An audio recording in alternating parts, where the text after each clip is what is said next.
નમસ્કાર મિત્રો, જય મસ્યા. નીતુસ કિચનમાં તમારું હાર્દિક સ્વાગત છે. આજે આપણે બનાવીશું ઢાબા સ્ટાઇલ ટેસ્ટી અને ચટાકેદાર કાઠિયાવાડી લસણિયા બટેટા.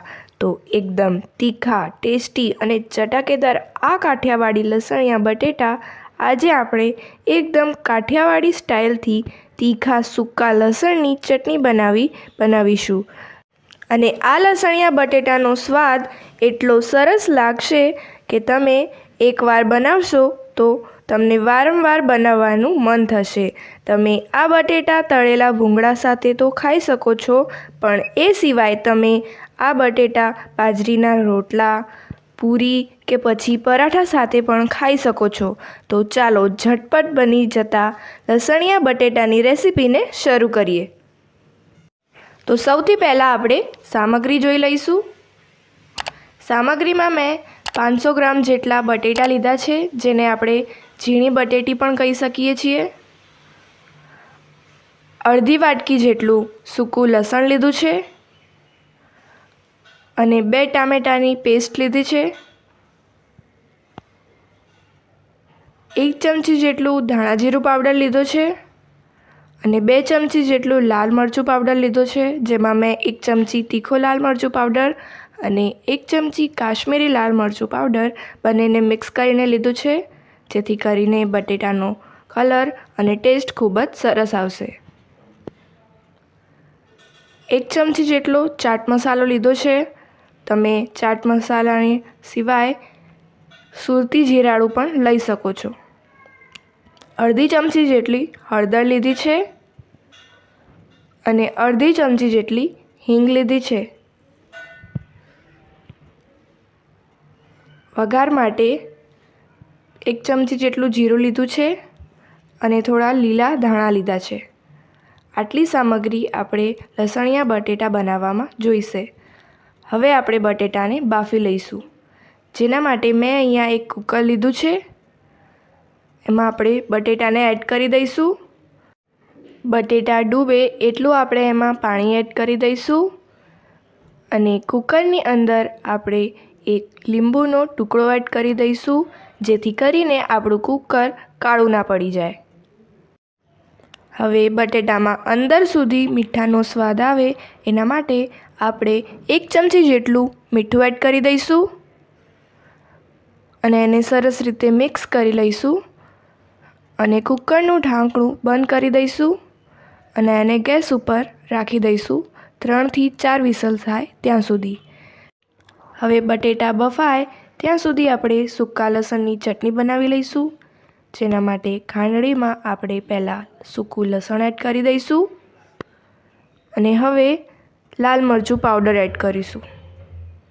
જેવું કે મેં તમને જણાવ્યું હતું, આપણે આમાં તીખું લાલ મરચું પાવડર અને કાશ્મીરી લાલ મરચું પાવડર બંને એડ કર્યું છે, જેથી કરીને બટેટાનો ટેસ્ટ અને કલર બંને સરસ આવશે.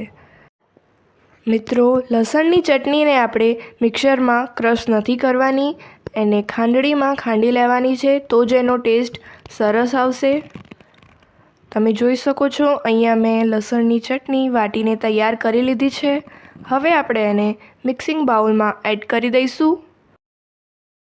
હવે આપણે ટામેટાની પેસ્ટ એડ કરી દઈશું.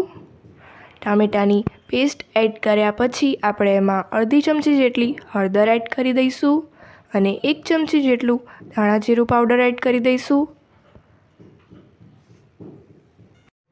અને બધા જ મસાલાને સરસ રીતે મિક્સ કરી લઈશું. મસાલો મિક્સ થાય ત્યાં સુધી જો તમે અમારા સબસ્ક્રાઈબર ના હોય તો અમારી ચેનલને સબસ્ક્રાઈબ કરી દેજો અને બેલ આઇકન પણ દબાવી દેજો અને રેસીપી વિડીયો ગમે તો એને લાઈક અને શેર કરવાનું બિલકુલ ના ભૂલતા. તો હવે આપણે એમાં મરચું એડ કરી દઈશું. હવે આપણે એમાં થોડું પાણી એડ કરી દઈશું અને એને સરસ રીતે મિક્સ કરી લઈશું. તમે ઓછું તીખું ખાતા હોય તો પાછળથી એડ કરેલું મરચું સ્કીપ કરી શકો છો. હવે આપણા બટેટા બફાઈ ગયા છે. મેં કુકરને થોડીવાર ઠંડુ થવા દીધું હતું અને પછી મેં બધા જ બટેટાની છાલ ઉતારી લીધી હતી. હવે આપણે બટેટાને કાંટા ચમચીની મદદથી ફોક કરી લઈશું, એટલે કે કાંટા ચમચીની મદદથી બટેકા ઉપર કાણા પાડી લઈશું। આ રીતે આ સ્ટેપ બહુ જ જરૂરી છે। જો તમે આ સ્ટેપ સ્કીપ કરશો તો મસાલો જે છે એ બટેટાની અંદર સુધી નહીં પહોંચે અને બટેટાનો સ્વાદ અંદરથી સારો નહીં આવે। હવે મેં બધા જ બટેટાને ફોક કરી લીધા છે। હવે અહીંયા પહેલેથી જ મેં કઢાઈ ઉપર તેલ ગરમ કરવા માટે રાખેલું હતું અને તેલ ગરમ થયું એટલે મેં એમાં હિંગ એડ કરી દીધી હતી। હવે આપણે એની અંદર બટાકા એડ કરી દીધા છે અને સરસ રીતે મિક્સ કરી લઈશું।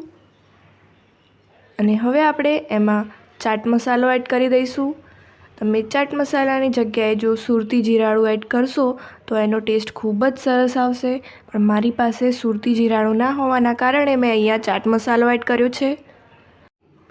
આશરે 1 થી 2 મિનિટ સુધી આપણે બટેટાને તેલમાં ફ્રાય કરી લઈશું। હવે આપણા બટેટા ફ્રાય થઈ ગયા છે તો આપણે કઢાઈને ગેસ ઉપરથી ઉતારીને બટેટાને એક વાસણમાં નીકાળી લઈશું અને એ જ કઢાઈમાં આપણે 2 ચમચા જેટલું તેલ એડ કરી દઈશું। તેલને ગરમ થવા દઈશું। તેલ ગરમ થાય એટલે આપણે એમાં જીરું એડ કરીશું। જીરું એડ કર્યા પછી આપણે તરત જ હિંગ એડ કરી અને ગ્રેવી જે આપણે તૈયાર કરી હતી તે એડ કરી દઈશું અને સરસ રીતે મિક્સ કરી લઈશું અને ગેસની ફ્લેમ મીડિયમ રાખીશું। જો તમે ગ્રેવી પહેલાં બનાવી લીધી હોય અને તમને લાગતું હોય કે ગ્રેવી આપણી થીક થઈ ગઈ છે તો તમે એમાં થોડું પાણી એડ કરી શકો છો। હવે આપણે 2 થી 3 મિનિટ સુધી ગ્રેવીને ચડવા દઈશું। હવે આપણી ગ્રેવી ચડી ગઈ છે તો આપણે એમાં ફ્રાય કરેલા બટેટા અને તેલ બધું એડ કરી દઈશું અને એને સરસ રીતે મિક્સ કરી લઈશું। મિત્રો 1 મિનિટ સુધી આપણે બટેટાને ગ્રેવીમાં ચડવા દઈશું।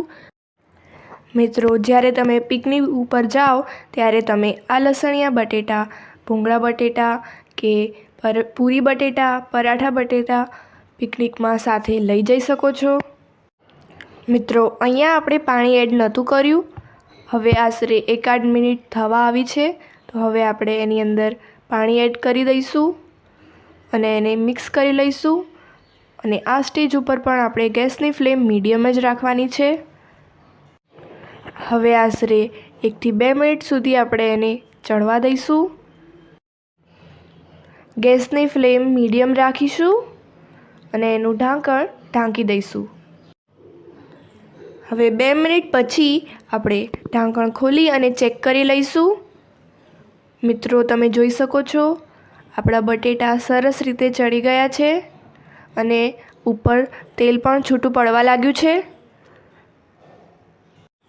જોઈને જ ખાવાનું મન થઈ જાય એવા આપણા કાઠિયાવાડી લસણિયા બટેટા બનીને તૈયાર છે।